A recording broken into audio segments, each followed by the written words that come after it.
Assalamualaikum dan selamat pagi semua murid-murid kelas 6A3. Untuk PDPR matematik kita pada hari ini, kita jalankan secara offline. Okay, kita masih di dalam tajuk 5 iaitu wang. Okay, untuk hari ini kita akan masuk tajuk yang baru. Subtopiknya adalah aset dan liability, faedah dan cukai perkhidmatan.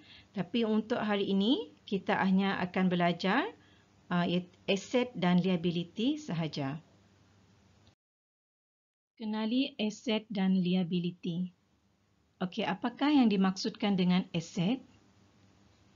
Aset ialah apa yang dimiliki seperti wang tunai dan harta benda. Apa pula liability?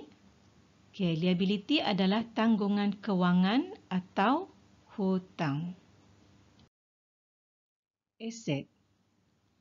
Apa yang dimaksudkan dengan aset tadi? Iaitu apa yang dimiliki seperti wang tunai dan harta benda. Okey, kita lihat contoh pada gambar ini. Okey. Puan Seri Hamidah seorang hartawan. Beliau memiliki banyak harta seperti tanah, banglo, wang tunai dan sebagainya. Wah, banyaknya aset beliau. Dalam gambar ini kita boleh tengok, Puan Hamidah memberi sumbangan untuk dalam majlis kebajikan kanak-kanak Malaysia. Ini menunjukkan beliau mempunyai aset yang banyak. Ini contoh-contoh aset. Seperti barang kemas, simpanan atau pelaburan. Seperti murid-murid yang ada menyimpan koperasi di sekolah, itu adalah salah satu daripada aset murid. Kereta, wang tunai dan juga rumah. Liability. Liability adalah tanggungan kewangan atau hutang. Kita lihat contoh ini. Ini jiran saya. Dia mengalami tekanan emosi. Dia menanggung liability yang banyak.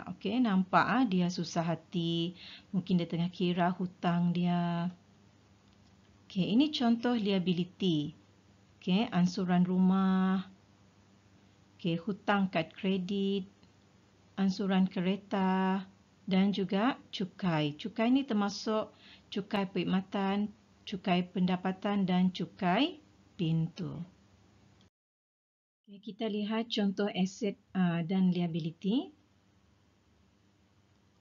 Jadual di bawah mencatatkan aset dan liability Encik Latif dan Encik Faris. Pendapatan tahunan mereka adalah sama, iaitu RM51,000. Kita lihat pendapatan tahunan Encik Latif di sini, iaitu RM51,000.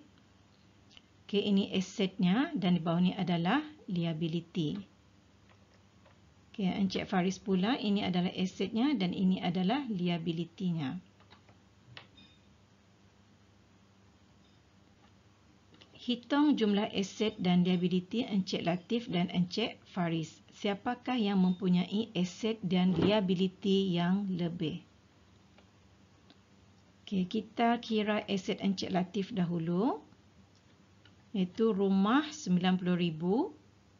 Simpanan tetap RM30,000 dan kereta RM40,000. Setelah ditambah, semuanya adalah RM160,000. Kemudian liability Encik Latif, iaitu pinjaman perumahan RM60,000, pinjaman kereta RM20,000, pinjaman pelajaran RM18,000. Jika ditambah kesemuanya menjadi RM98,000. Kita tengok pula aset Encik Faris. Rumahnya RM90,000. Simpanan tetap RM10,000. Kereta RM20,000. Setelah ditambah, semuanya adalah RM120,000. Liability Encik Faris. Pinjaman perumahan RM30,000. Tambah dengan pinjaman kereta RM10,000. Tambah dengan pinjaman pelajaran RM15,000. dan hutang kad kredit RM5,000. Okey, jika ditambah liability Encik Faris kesemuanya adalah RM60,000.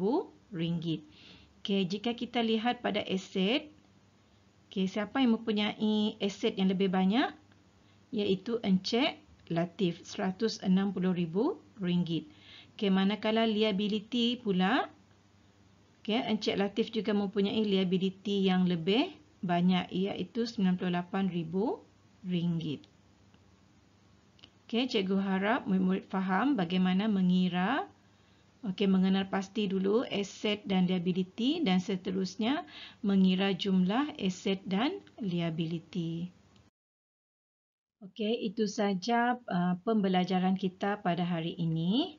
Okey, sebagai kerja rumah seperti biasa, murid-murid buat latihan dalam buku kerja Fagos muka surat 45 dan 46. Okey, setelah siap hantar melalui Google Classroom. Okey, terima kasih kerana menonton video PDPR cikgu hari ini. Okey, assalamualaikum. Bye.